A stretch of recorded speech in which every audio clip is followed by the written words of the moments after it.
ఏమనుకోవద్దు మరి, నేను క్యాండిడేట్ కదా, కొంచెం రెడ్డి కదా.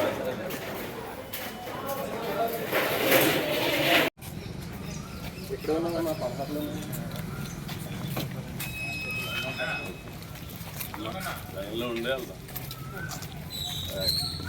చెప్పండి.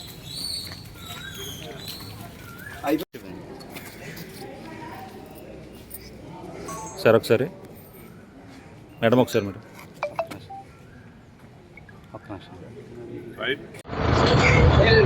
Okay sir.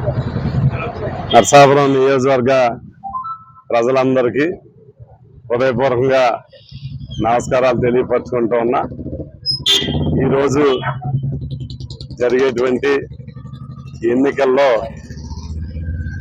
ప్రతి ఒక్కరూ కూడా భారత పౌరుడిగా ఓటు హక్కుని వినియోగించుకోమని ముందుగా మిమ్మల్ని అందరినీ ప్రార్థిస్తూ ఉన్నా. ఎందుకనంటే ఓటు ద్వారా సుపరిపాలన రావాలి, ఓటు ద్వారా సంక్షేమం అందాలి, ఓటు ద్వారా అభివృద్ధి జరగాలి, ఓటు ద్వారా నిజాయితీ గెలవాలి.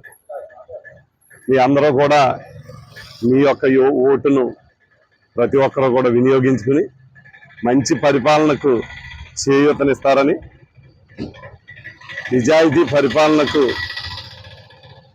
మీ అందరి యొక్క సంపూర్ణ సహకారం ఇస్తారని ఆశిస్తూ ఉన్నా. మీ అందరూ కూడా ఓటు హక్కును వినియోగించుకుని ప్రతి ఒక్కరూ కూడా మరి పూర్తి స్థాయిలో మీరు అందరూ కూడా మద్దతు తెలపాలని కోరుకుంటూ మీ ప్రసాదరాజు.